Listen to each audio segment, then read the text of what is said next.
Bismillahirrahmanirrahim. Assalamualaikum warahmatullahi wabarakatuh. Alhamdulillah. Alhamdulillahilladzi anzala ni'amahu zahiratan wa batinah. Asyhadu an la ilaha illallah wahdahu la syarika lah. Wa asyhadu anna Muhammadan abduhu wa rasuluh la nabiyya ba'dah. Allahumma salli wa sallim wa barik ala Muhammadin wa ala alihi wa ashabihi wa man tabi'ahum bi ihsanin ila yaumiddin. Wa qala Allah ta'ala fi kitabil karim, a'udzu billahi minasyaitonir rajim. Ya ayyuhalladzina amanu taqullaha haqqa tuqatih wa la tamutunna illa wa antum muslimun. Para jamaah sidang kajian ba'da sholat subuh yang dirahmati Allah Subhanahu wa taala, marilah kita senantiasa memanjatkan rasa syukur kita kepada Allah Subhanahu wa taala, karena sampai detik ini Allah Subhanahu wa taala tidak pernah putus-putusnya senantiasa melimpahkan nikmat kepada kita berupa kesempatan, kesehatan, yang dengan dua kenikmatan itu mari kita daya gunakan sebaik-baiknya untuk mengisi waktu-waktu kita, umur kita yang ada ini dengan memperbanyak amal-amal kebajikan, amal-amal sholih, yang itu semua sebagai bekal kita nanti menghadap Allah Subhanahu wa taala. Para jamaah yang dirahmati Allah Subhanahu wa taala, pada pagi hari ini tema yang akan kita bahas adalah meninggal di hari Jumat terhindar dari siksa kubur. Tentu saja para jamaah yang dirahmati Allah Subhanahu wa taala, bahwa tema yang saya paparkan pada pagi hari ini adalah tema-tema yang sifatnya real, yang kemudian kami ambil dari Tarjih Muhammadiyah, yang dengan begitu kita akan paham ya, tentang hadis yang berkaitan dengan orang yang meninggal di hari Jumat apakah terhindar dari siksa kubur ya. Di antara anggapan masyarakat kita pada umumnya bahwa orang muslim yang meninggal di hari Jumat itu pasti dihindarkan dari siksa kubur ya. Lalu pertanyaannya sekarang adalah ya, bagaimana dengan orang yang meninggal di luar hari Jumat? Apakah dia juga masuk dari nikmat yang Allah Ta'ala berikan kepadanya, terhindar dari siksa kubur? Tentu ini pertanyaan perlu jawaban, karena sebagian di antara masyarakat beranggapan bahwa orang yang meninggal di hari Jumat itu pasti ya terhindar dari siksa kubur. Tentu saja para jamaah yang dirahmati Allah Subhanahu wa taala, bagaimana tarjih di dalam melihat ya, di dalam melihat problem persoalan seperti ini ya, karena tarjih itu di dalam hal beristimbat hukum ya, itu senantiasa melalui proses ya, di dalam hal memfilter hadis-hadis, apakah hadis tentang orang yang meninggal di hari Rabu atau di hari Jumat atau malam Jumat itu terhindar dari siksa kubur, itu melalui proses yang panjang. Dan itu pun juga para jamaah yang dirahmati Allah Subhanahu wa taala, tanggung jawab keilmuan di dalam menyampaikan ya apakah ini hadis sahih, apakah ini hadis dhaif, dan bahkan apakah hadis-hadis yang digunakan sebagai dalil tentang orang yang meninggal di hari Jumat itu terbebas dari siksa kubur itu apakah hadis maudhu, palsu dan sebagainya. Maka tarjih di dalam hal ini membuat semacam fatwa yang tentu saja rangkaian sebelum dikeluarkan fatwa itu melalui proses, yaitu proses penggalian sumber-sumber hadis atau maroji yang digunakan sebagian masyarakat tentang orang yang meninggal di hari Jumat itu apakah terlepas dari siksa kubur. Yang kedua, para jamaah yang dirahmati Allah Subhanahu wa taala, persoalan masalah nikmat kubur dan azab kubur itu adalah persoalan-persoalan gaib. Adalah persoalan-persoalan gaib. Ya. Untuk mengetahuinya itu perlu menggunakan bahasa wahyu, dalam hal ini adalah Al-Qur'an. Dan kemudian Al-Qur'an itu untuk menjelaskan tentang masalah hukum itu butuh juga penjelasan dari hadis Nabi.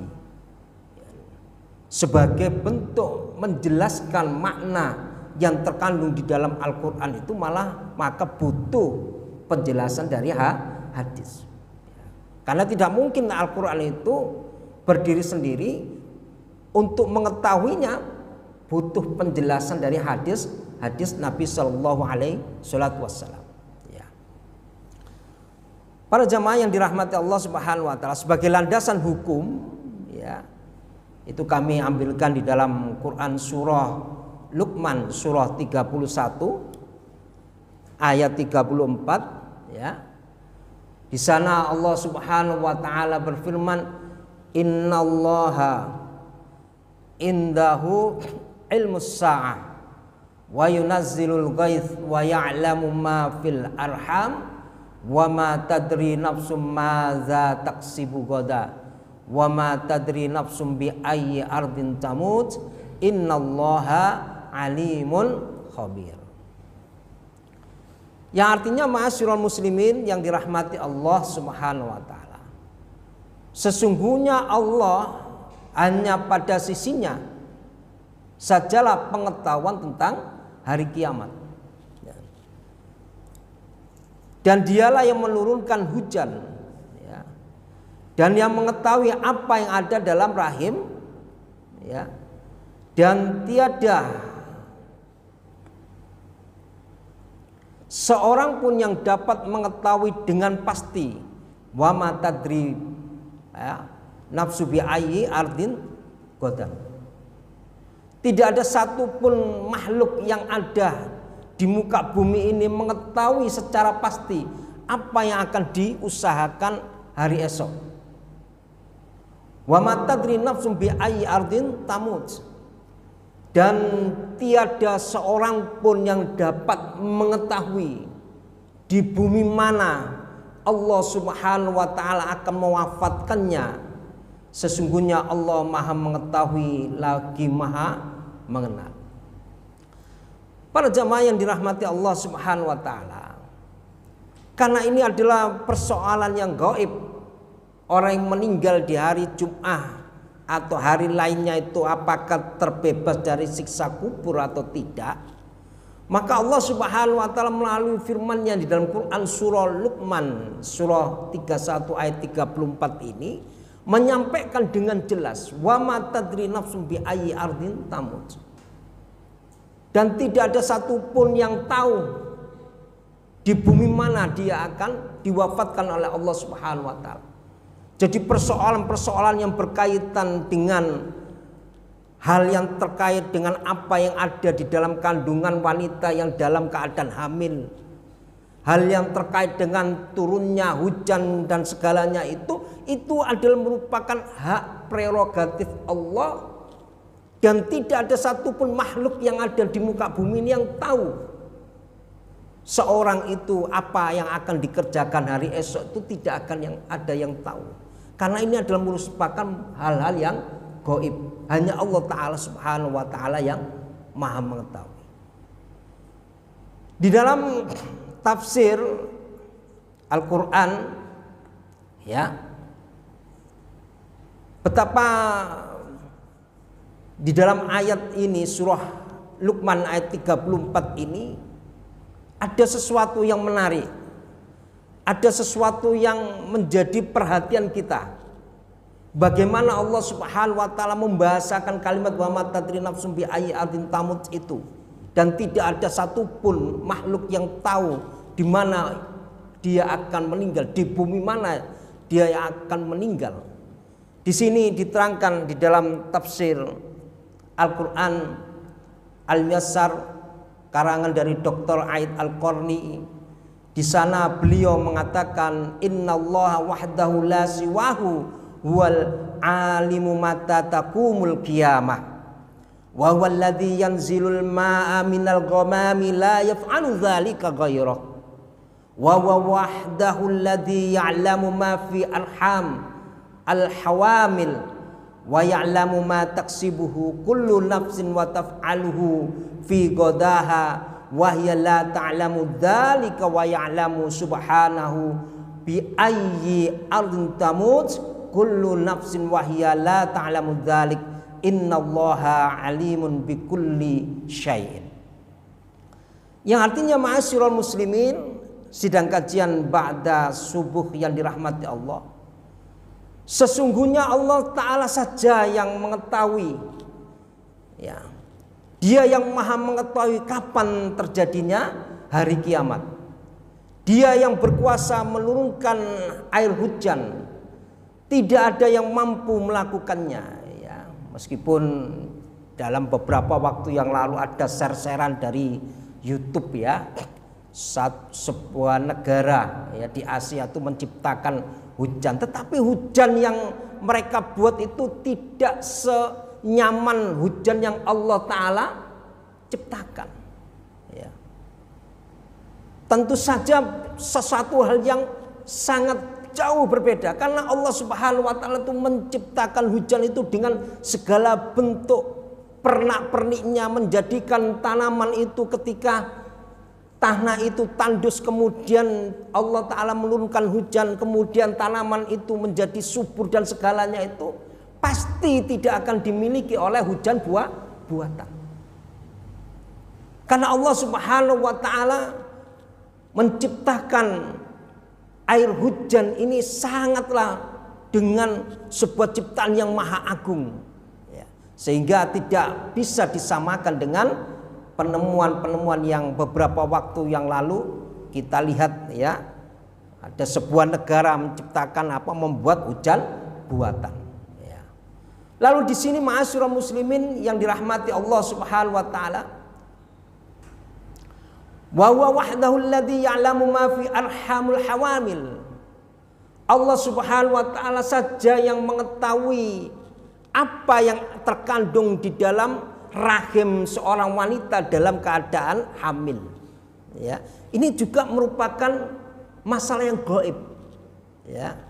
Kalau hari ini kita temukan teknologi, ya, yang namanya USG, ketika seorang wanita hamil kemudian dicek kemudian dan segalanya itu, tapi tidak secanggih yang Allah Subhanahu wa taala maha mengetahui, ya. Sehingga disinilah ya kemudian Allah Subhanahu wa taala mengatakan wa huwa wahdahu alladzi ya'lamu ma fi arhamil hawamil wa ya'lamu ma taksibu kullu nafsin wa taf'alu fi ghadaha wa hiya la ta'lamu dzalika wa ya'lamu subhanahu bi ayyi ardin tamut. Yang artinya ma'asyiral muslimin yang dirahmati Allah, dan Allah Subhanahu wa taala maha mengetahui apa yang setiap jiwa akan lakukan di hari esoknya, dan tidak ada satupun makhluk, setiap jiwa mengetahui apa yang akan dia lakukan hari esoknya. Ma'asyiral muslimin, ada sesuatu yang bagus di sini. Saya sangat tertarik ini kalimat ini. Di dalam kalimat berikutnya Allah Subhanahu wa taala wa ya'lamu subhanahu bi ayyi ardin tamut kullu nafsin wa huwa la ta'lamu dzalika innallaha alimun bi kulli syai'in. Artinya Allah Subhanahu wa taala mengetahui, ya, di bumi mana Allah Subhanahu wa taala akan mewafatkan seorang hamba. Ini penafsirannya ini sangat bagus ya. Jadi di dalam tafsir itu disebutkan bahwasannya jika Allah Subhanahu wa taala menghendaki seorang hambanya itu meninggal di tempat bumi mana Allah taala akan mewafatkan, itu Allah Subhanahu wa taala itu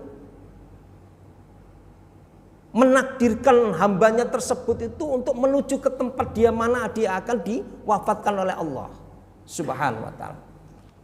Makanya ada beberapa waktu yang lalu ada kejadian gitu ya. Ya. Ada seorang yang baru ketemu gitu. Oh, aku mari ketemu orang ini di sini. Barusan tidak ada 1 jam yang lalu. Barusan ketemu. Ternyata orang yang baru ketemu itu meninggal di Mojokerto, misalnya begitu. Itu menunjukkan apa? Allah Subhanahu wa taala dalam bahasa Jawanya itu dikrentekno atine. Itu untuk budal ke Mojokerto. Untuk apa? Untuk menjemput ajalnya di sana. Jadi ini sebuah bahasa yang Allah Subhanahu wa taala yang maha tahu tentang yang gaib, sehingga orang yang dia itu akan diwafatkan oleh Allah Subhanahu wa taala tidak tahu di mana dia akan diwafatkan. Sehingga di dalam hadis menerangkan, di dalam hadis yang diriwayatkan oleh Ibnu Majah, Ibnu Abi Asim dan At-Tabrani, hadis ini sahih, menjelaskan di dalam hadis ini menguatkan tentang firman Allah Subhanahu wa taala di dalam Quran surah Luqman ayat 34. Di sana Nabi sallallahu alaihi wasallam bersabda, an Abdullah bin Mas'udin anin Nabi sallallahu alaihi wasallam qala, idza kana ajalu ahadikum bi ardi athbatallahu lahu ilaiha haja, fa idza balagha aqsa atharihi tawaffahu fatakulul ard yaumal qiyamah ya rabbi hadza mastaudatani. Hadis ini sahih, yang artinya ma'asyiral muslimin yang dirahmati Allah, dari Abdullah bin Mas'ud dari Nabi sallallahu alaihi wasallam bersabda, apabila ajal salah seorang dari kalian telah ditetapkan di suatu negeri. Hebatnya di sini ya Allah Subhanahu wa taala. Idza kana ajalu ahadikum bi ardi, ya. Allah menetapkan keperluannya kepada negeri tersebut. Ya. Jadi kalau ada seseorang itu akan diwafatkan oleh Allah Subhanahu wa taala misalnya di negeri yang lain ya. Ya, mungkin bukan luar negeri, tak anggap saja yang lokal, misal mau diwafatkan di Pasuruan, mau diwafatkan di daerah mana, itu Allah Subhanahu wa taala itu memenuhi hatinya untuk datang ke tempat di mana dia akan diwafatkan oleh Allah Subhanahu wa taala. Ada perasaan kepingin ke sana. Waktu saya mau ke sana. Nah, nanti di sana Allah Subhanahu wa taala memerintahkan ya para malaikatnya untuk mencabut nyawa seorang makhluknya Allah Subhanahu wa taala. Lalu apabila dia telah sampai pada batas akhir jejaknya di situ, Allah pun mencabut nyawanya. Kemudian pada hari kiamat, negeri atau di mana orang itu diwafatkan oleh Allah Subhanahu wa taala akan berkata pada hari kiamat, apa kata bumi yang dipijak oleh orang yang diwafatkan di negeri tersebut? Ya Rabbi hadza mastauda'tani. Ya Rabb, inilah hambamu yang telah engkau titipkan kepadaku. Hadis ini diriwayatkan oleh Ibnu Majah, Ibnu Abi Hasim, At-Tabrani, Al-Hakim. Ini saya ambil dalam kitab Silsilah Hadis Sahih ya, terjemah jilid 3 halaman 464, hadis nomor 3227, ditulis oleh Syekh Muhammad Nasiruddin Al-Albani rahimahullah taala. Para jamaah yang dirahmati Allah Subhanahu wa taala, perkara-perkara ini adalah termasuk perkara yang gaib. Ya. Hanya Allah Subhanahu wa taala yang maha mengetahui persoalan-persoalan yang terkait dengan nikmat kubur, nikmat surga, nikmat atau azab neraka, siksa kubur dan segalanya itu adalah merupakan termasuk perkara-perkara yang gaib. Sehingga kalau kita kembalikan pada pertanyaan di awal, kalau kemudian orang yang meninggal di hari Jumat itu terbebas dari siksa kubur, lalu bagaimana dengan mereka yang meninggal di luar hari Jumat? Apakah dia akan terbebas dari siksa kubur? Tentu tidak semudah itu, ya. Tentu tidak semudah itu. Itu nanti ada kaitannya dengan amal ibadah seseorang. Makanya di dalam amal ibadah seseorang itu akan menentukan seseorang itu akan mendapatkan kebahagiaan di akhirat atau dia akan mendapatkan nestapa di akhirat. Itu tergantung dari amal seseorang ketika hidup di dunia, ya. Maka para jamaah yang dirahmati Allah Subhanahu wa taala, maka pentingnya kita itu menjaga amal ibadah kita yang sholih ini dengan ketauhidan yang kuat di dalam diri kita, agar jangan sampai hal yang terkait dengan amal ibadah yang kita bangun di dunia ini, ya, kemudian hapus begitu saja di sisi Allah Subhanahu wa taala karena faktor-faktor yang berkaitan dengan perbuatan syirik yang mengotori daripada tauhid. Nauzubillahi min dzalik. Ma'asyiral muslimin, sidang kajian ba'da salat subuh yang dirahmati Allah Subhanahu wa taala. Kemudian dasar dalil yang kedua, selain di dalam surah Luqman surah 31 ayat 34, ini juga saya cantumkan di dalam makalah saya ini adalah Quran surah An-Naml surah 27 ayat 65. Di sana Allah Subhanahu wa taala berfirman, "Qul la ya'lamu man fis samawati wal ardi ghaiba illallah wa ma yas'uruna ayyana yub'atsun." Yang artinya, ma'asyiral muslimin, katakanlah tidak ada seorang pun di langit dan di bumi yang mengetahui perkara yang gaib, ya, kecuali Allah, dan mereka tidak mengetahui bila mereka akan dibangkitkan. Itu adalah merupakan perkara-perkara gaib. Lalu bagaimana penjelasan tafsir dari surah An-Naml surah 27 ayat 65 ini? Ini saya bawakan tafsirnya, yaitu dari kitab Tafsir Al-Muyassar karya dari Dr. Aid Al-Qarni pada halaman 448. Di sana disebutkan oleh sang mu'allif, "Qul ayyuhan nabi lil kuffar." Katakanlah wahai nabi kepada orang-orang yang kufur, kepada orang-orang yang mengingkari Allah Subhanahu wa taala, "Laisa fil kauni ahadun ya'lamu ma ghaba 'anil absari illa al-wahidul qahar." Ya, kata beliau sang mu'allif ini, tidak ada satupun yang mengetahui perkara gaib kecuali Allah Subhanahu wa taala, dan tidak ada satupun manusia mengetahui kapan akan dibangkitkan dari kubur pada hari hisab dan pada hari dikumpulkan manusia. Artinya, ma'asyiral muslimin yang dirahmati Allah Subhanahu wa taala, perkara dibangkitkan seorang makhluk Allah Subhanahu wa taala nanti, ya, dan kemudian dibangkitkan dari kubur dan dikumpulkan pada yaumul mahsyar, ini juga harus kita yakini bahwa kalau berbicara masalah kubur, pasti ada siksa kubur, pasti ada nikmat kubur, dan ini harus kita imani, ya.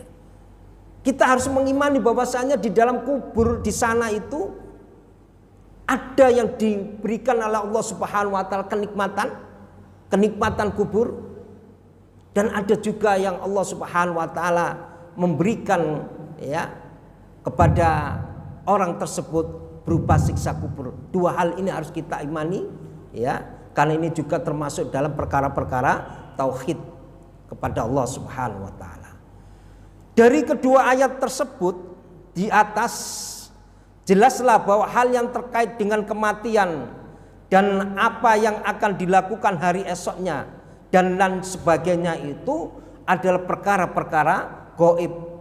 Demikian juga dalam hal seorang yang meninggal dunia di hari Rabu atau meninggal di hari Jumat, apakah dibebaskan dari siksa kubur ya. Kita tidak tahu istilah apa namanya itu yang kita kenal apa namanya itu Rebu Wekasan itu ya. Itu perlu ada sebuah penelitian apa itu Rebu Wekasan itu ya. Ada sebuah apa namanya itu istilah Rebu Wekasan itu. Nah, ini juga harus menjadi apa namanya itu concern kita. Kalau ada sebuah penelitian tentang apa yang menjadi munculnya sebuah istilah itu ya. Apakah dibebaskan dari siksa kubur? Itu kesemuanya juga adalah masuk perkara-perkara gaib, hanya Allah Ta'ala yang maha mengetahui. Lalu apa makna gaib itu sendiri? Nah, ini kita sudah berbicara mengenai masalah apa makna gaib itu. Kalau tadi sang imam sholat subuh ya membacakan surah Al-Baqarah, di sana juga tercantum tentang ciri-ciri orang yang beriman, salah satunya adalah percaya dengan yang gaib. Lalu apa gaib itu? Ya, agar kita juga mengetahui secara definisi makna gaib. Di sini ma'asyiral muslimin yang dirahmati Allah Subhanahu wa taala, saya ambilkan dalil di dalam Quran surah Al-Baqarah ayat 3. Di sana Allah Subhanahu wa taala berfirman, alladzina yu'minuna bil ghaibi wa yuqimunas sholata wa mimma razaqnahum yunfiqun. Yaitu mereka yang beriman kepada yang gaib, yang mendirikan sholat dan menafkahkan sebagian rezeki yang kami anugerahkan kepada mereka. Nah, di sini makna gaib itu kami ambilkan di dalam tafsir Al-Muyassar halaman 6, yaitu ditulis oleh Kementerian Agama Saudi ya.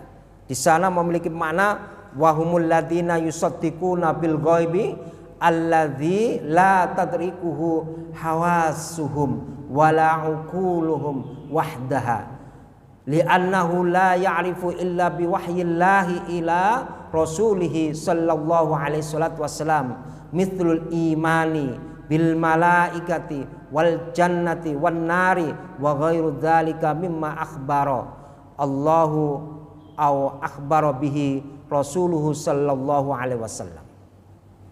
Yang artinya ma'asyiral muslimin, dan mereka adalah orang-orang yang membenarkan kepada perkara yang gaib, yang tidak bisa diketahui dengan indera dan akal mereka. Sesuatu yang tidak bisa dicerna dengan akal, kecuali kita hanya bisa mengimani, itu adalah masuk dalam perkara-perkara yang gaib. Akal tidak mampu ya, hanya mengimani dengan apa yang Allah Ta'ala wahyukan kepada Nabi Sallallahu Alaihi Wasallam. Karena sesungguhnya yang gaib itu hanya bisa diketahui dengan wahyu Allah yang diturunkan kepada Rasulnya. Misalnya beriman kepada malaikat, surga, neraka dan hal-hal lainnya yang diberitakan Allah Ta'ala atau apa yang diberitakan oleh Rasulullah Sallallahu Alaihi Wasallam. Jadi ma'asyiral muslimin yang dirahmati Allah Subhanahu wa taala, untuk mengetahui tentang gaib ya, itu butuh penjelasan dari wahyu Allah Subhanahu wa taala dan dijelaskan oleh hadis-hadis Nabi sallallahu alaihi wasallam. Dari keterangan di atas diperoleh kesimpulan bahwa makna gaib itu adalah sesuatu yang tidak bisa diketahui dengan indera dan akal pikiran, dan hanya bisa diketahui dengan Al-Quran dan atau dari nas yang sahih dari hadis Nabi Sallallahu Alaihi Wasallam.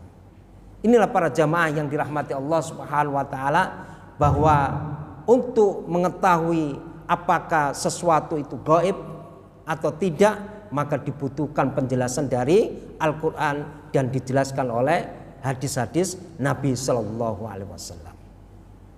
Baik, sekarang kita masuk pada adakah siksa kubur itu ya. Tentu kita harus mengimani bahwa setiap makhluk Allah Subhanahu wa taala pasti akan menjumpai kematian, dan kembalinya seseorang itu akan kembali kepada Allah Subhanahu wa taala melalui proses dicabut nyawanya, kemudian sampai pada dipenghantarkan sampai ke makam, ditanam jasad itu di makam, itu semua adalah merupakan proses yang kita akan lalui bersama. Lalu kemudian kita bertanya, adakah siksa kubur itu? Ya. Sebelum menjawab pertanyaan tersebut, perlu saya sampaikan, untuk menjawab adakah siksa kubur itu perlu kemudian disampaikan dalil di dalam Quran surah Al-Mu'min, surah Ghafir, ya, surah 40 ayat 46. Ya. Ma'asyiral muslimin yang dirahmati Allah Subhanahu wa taala, dalil untuk menjawab adakah siksa kubur itu tercantum di dalam Quran surah Al-Mu'min, surah 40 ayat 46. Di sana Allah Subhanahu wa taala berfirman, "An-naru yu'raduna 'alaiha ghuduwan wa 'asiyan wa yauma taqumus sa'ah adkhilu ala fir'auna asyaddal 'adzab." Yang artinya, ma'asyiral muslimin, artinya kepada mereka dinampakkan neraka pada pagi dan petang pada hari terjadinya kiamat. Dikatakan kepada malaikat, masukkanlah Fir'aun dan kaumnya ke dalam azab yang sangat keras.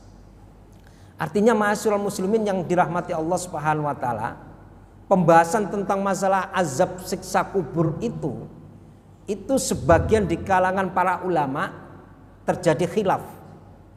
Ada yang menyatakan bahwasannya yang akan disiksa itu jasadnya. Ada yang menyampaikan dalam pendapat yang lain bahwa yang disiksa kubur itu adalah jasad dan ruhnya.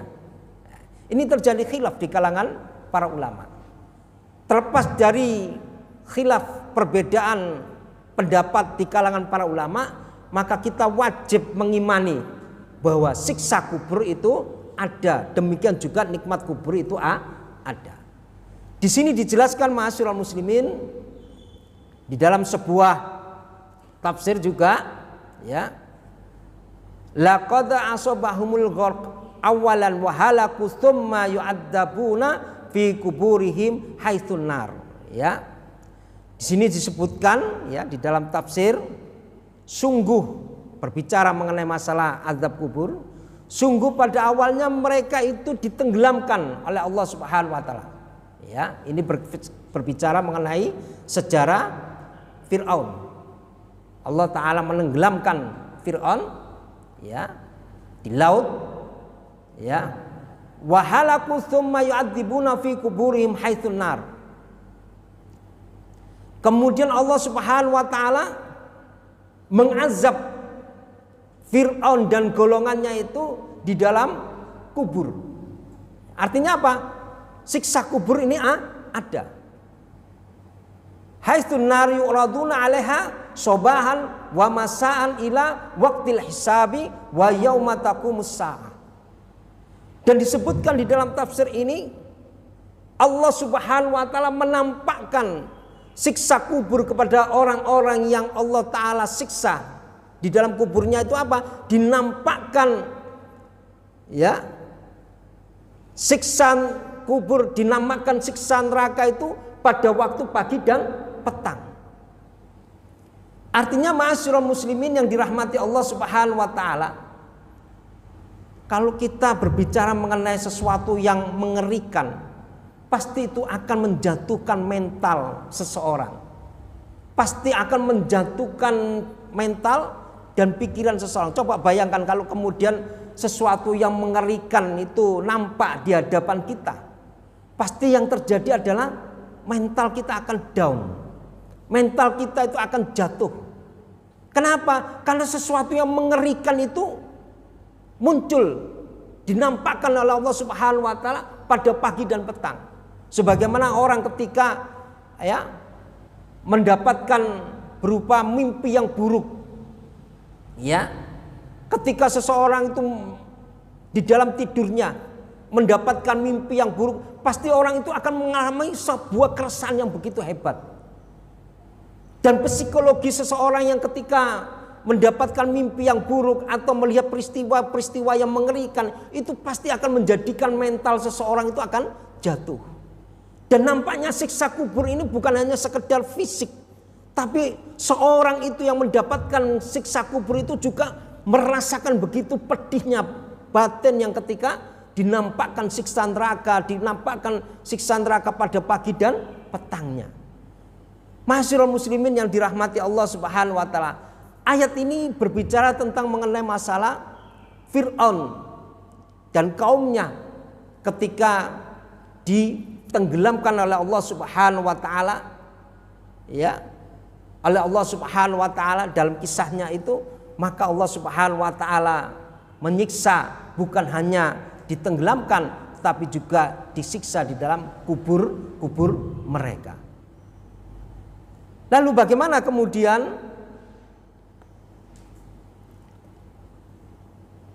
di mana mereka diperlihatkan kepada mereka di pagi dan petang hari sampai hari perhitungan amal, dan di hari kiamat dikatakanlah masukkanlah Fir'aun, keluarga Fir'aun dalam neraka sebagai balasan atas perbuatan buruk yang telah mereka lakukan. Ini ayat ini merupakan dasar menetapkan adanya siksa kubur, ya. Ini bisa nanti dibuka di dalam tafsir Al-Muyassar halaman 472 dari penulis Kementerian Agama Saudi. Ma'asyiral muslimin yang dirahmati Allah, kalau di atas itu kemudian ada pertanyaan, adakah siksa kubur? Lalu dari dalil Al-Quran itu telah menjelaskan bahwasanya siksa kubur itu ada. Lalu bagaimana dengan penjelasan dari Nabi Shallallahu Alaihi Wasallam? Ini kemudian saya ambilkan dalil dari hadis yang diriwayatkan oleh Imam Bukhari dan Muslim, di mana Nabi Shallallahu Alaihi Wasallam, ya, pernah melewati sebuah kuburan, ya. Nabi Shallallahu Alaihi Wasallam pernah melewati satu kuburan, ya, di mana di tengah-tengah kuburan itu ada kebun-kebun yang ada di kota Madinah, ya.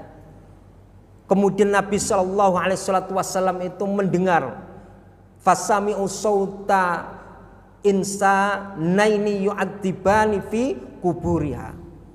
Lalu Nabi Shallallahu Alaihi Wasallam itu ketika melewati kubur tersebut, Nabi Shallallahu Alaihi Wasallam itu mendengar suara dari dalam kubur, dua orang, artinya berarti ada dua kuburan. Itu Nabi Shallallahu Alaihi Wasallam itu mendengar suara tersebut, ya, yu'adzibani fi kuburiha, yang dimana suara yang muncul dari dalam kuburan itu adalah suara yang disiksa oleh Allah Subhanahu wa taala. Faqala Nabi Sallallahu Alaihi Wasallam, ya, innahuma la yu'adzibani wa ma yu'adzibani fi kabirin, ya. Kata Nabi Sallallahu Alaihi Wasallam, dua orang ini disiksa di dalam kubur itu bukan dalam perkara-perkara yang besar, perkara sepele saja nih, gitu loh, perkara yang remeh, tapi dia masuk dalam perbuatan dosa besar, ya. Apa perkara itu sehingga dua orang itu disiksa oleh Allah Subhanahu wa taala? Kata Nabi, kana ahaduhuma la yastatiru min baulihi. Salah satu di antara penghuni kubur itu disiksa oleh Allah Subhanahu wa taala di dalam kubur itu dikarenakan perkara-perkara tidak bersih di dalam beristinja ketika kencing. Ya. Ini perkara yang remeh, tetapi kemudian kalau ini dilakukan dan kita tidak sadar dan hati-hati, ini juga akan menjadi persoalan-persoalan masuk dalam perkara-perkara dosa besar. Maka saya ingin sampaikan di majelis yang mulia ini, hati-hati dengan perkara kencing, ya, hati-hati dengan perkara istinja. Tidak sedikit, ya, kalau dari hadis ini tidak sedikit seseorang itu nanti akan melalui siksa kubur dikarenakan faktor tidak bersih di dalam hal istinja, di dalam masalah perkara kencing. Ya, hati-hati.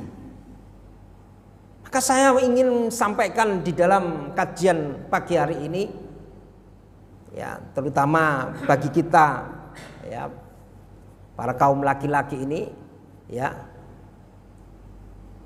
sering-seringnya saya mendengar, ya, orang yang kencing itu kemudian masih meninggalkan sisa.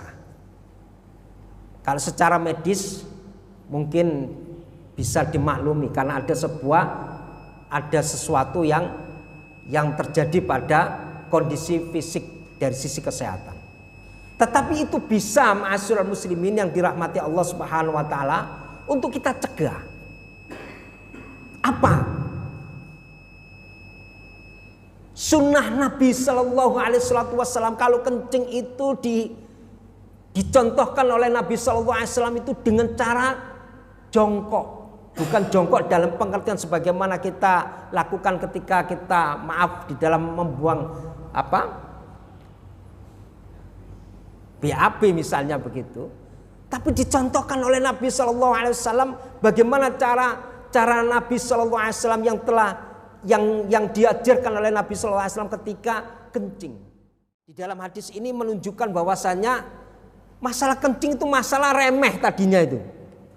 Tapi kalau ini kita tidak hati-hati akan menjadi persoalan besar, dan ini akan, ma'asyiral muslimin, naudzubillah min dzalik, kita berlindung kepada Allah Subhanahu wa taala jangan sampai hanya perkara kencing itu kemudian Allah taala menyiksa seorang hamba itu. Ya.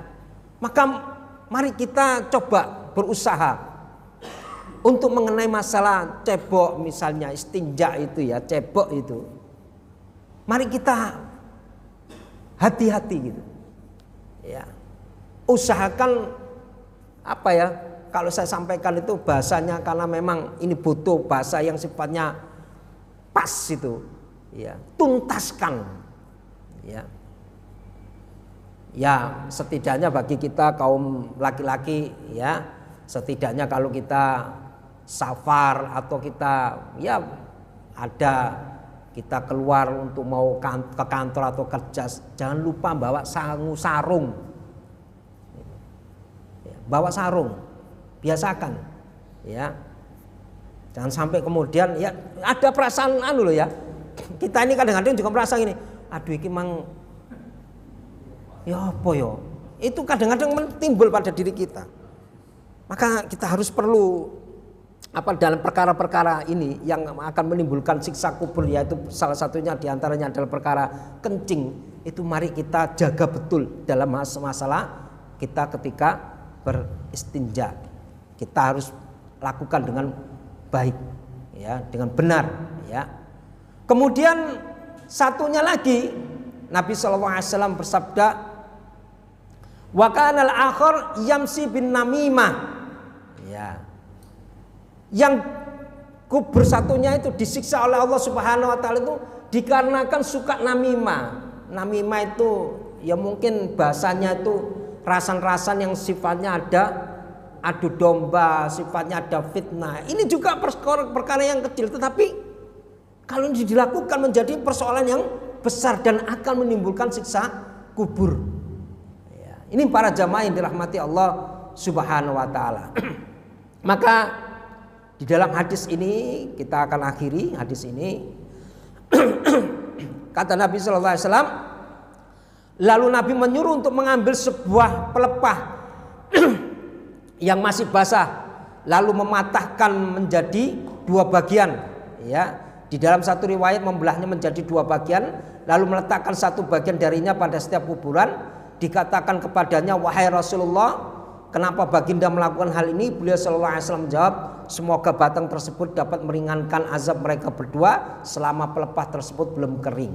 Ya, ini hadis ini diriwayatkan Imam Bukhari dan Muslim. Ya, saya belum menjumpai dalil tentang perkara yang kemudian apakah bisa ini dikiaskan dengan kembang. Ya, biasanya ada orang kalau mau meninggal itu kemudian ada yang membawa kembang. Nah, ini apakah bisa dikiaskan itu? Ya, karena di sini adalah pelepah kurma dan juga tentu Nabi melakukan itu karena Nabi memiliki keistimewaan di sisi Allah Subhanahu wa taala, ya. Itu yang harus kita garis bawahi. Kemudian terakhir, bagaimana keberadaan orang yang meninggal di malam Jumat dan atau di hari Jumat? Ini langsung saja saya ambilkan sebuah hadis Nabi sallallahu alaihi wasallam, dan ini kemudian dikritisi oleh Tarjih Muhammadiyah. Langsung saja, an Abdullah bin Amrin qala Rasulullah sallallahu alaihi wasallam, ma min muslimin yamutu yaumal jumu'ah aw lailatal jumu'ah illa waqahu Allahu fitnatal qabri, rawahu at-Tirmidzi. Diriwayatkan dari Abdullah bin Amr, ia berkata, Rasulullah SAW bersabda, tidaklah seorang muslim meninggal pada hari Jumat atau malam Jumat kecuali Allah Subhanahu wa taala akan melindunginya dari azab kubur. Ini bisa dilihat di dalam Sunan At-Tirmidzi, ya. Volume 3 hadis ke 1074. Di sini disebutkan oleh Tarjih Muhammadiyah, ya, bahwasanya di dalam hadis ini ada rawi, ya. Rawinya itu, ya,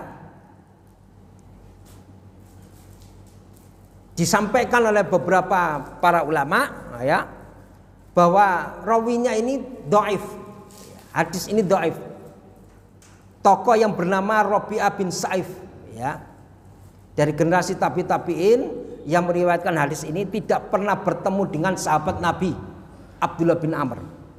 Jadi karena tidak bertemu dengan sahabat Nabi Abdullah bin Amr, maka hadis ini, ya, dari sisi ahlul hadis dinyatakan hadis ini dhaif. Artinya hadis ini tidak tersambung sampai kepada Nabi sallallahu alaihi wasallam. Artinya tidak pernah bertemu dengan sahabat Nabi, sudah terputus sampai pada tingkatan sahabat Nabi, tidak pernah bertemu dan tidak bertemu dengan Nabi sallallahu alaihi wasallam. Kemudian hadis ini juga statusnya gharib, ya, diriwayatkan oleh At-Tirmidzi. Gharib itu diriwayatkan oleh satu orang, ya, satu sanad saja, ya. Dan kemudian para jamaah yang dirahmati Allah Subhanahu wa taala, statusnya munqati pada hadis ini. Ini saya sampaikan secara tidak utuh makalah ini. Dan kemudian disebutkan juga di sini, jika hadis ini selamat dari tadhaif, pendhaifan dari aspek ketersambungan mata rantai perawinya, ya, hadis ini ternyata masih memiliki problem lain, yaitu dari sisi kredibilitas perawi. Dari rangkaian perawi tersebut di atas, Sa'ib bin Rabi'ah adalah sosok yang bermasalah di kalangan ulama hadis.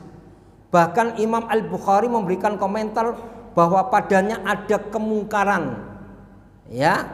Itu bisa dilihat di dalam kitab Tarikh Al-Kabir volume 3 halaman 290. Bahkan Ibnu Hibban menyebutnya kana yukhti'u katsiran, ya. Rawi tersebut itu banyak berbuat salah dalam meriwayatkan hadis. Artinya hadis yang menceritakan bahwa orang yang meninggal pada malam Jumat atau hari Jumat itu terbebas dari siksa kubur itu tidak bisa dijadikan dalil. Hadis ini dhaif, ya.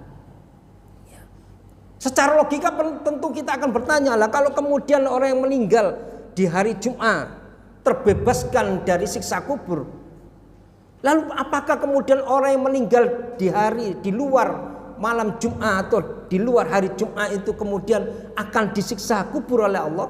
Tentu jawabannya tidak gampang. Maka kita butuh menyajikan dalil-dalil itu. Kemudian dalam dalil-dalil itu akan diteliti rawi-rawinya itu.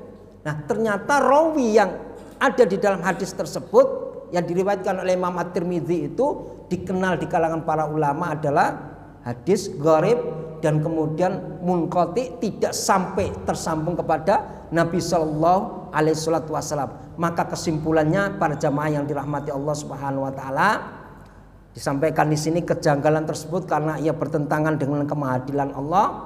Masalah keterbebasan dari azab kubur bergantung dengan amal ibadah seseorang. hamba Allah selama hidup di dunia, bukan pada waktu kapan meninggalnya. Ya. Kemudian ya, Tarjih Muhammadiyah juga ya menyajikan hadis, man amila amalan laisa alaihi amruna fa waladun. Barang siapa mengerjakan suatu amalan yang tidak berdasar pada agama kami, maka amalan itu tertolak. Ini hadis diriwayatkan oleh Imam Muslim. Lalu kesimpulannya, keutamaan meninggal di hari Jumat dasarnya lemah, sehingga tidak dapat dijadikan hujjah atau argumentasi. Wallahu a'lam bishawab. Ini sumbernya ada di majalah Suara Muhammadiyah nomor 14 tahun 2010. Ya. Jadi para jamaah yang dirahmati Allah Subhanahu wa taala, perlu kita sekarang ini ya untuk mengembalikan amal-amal ibadah kita, pemahaman kita ini bagi kita orang-orang yang cinta terhadap sunnah ini, hendaknya kita kembalikan kepada hadis-hadis yang sahih. Ya.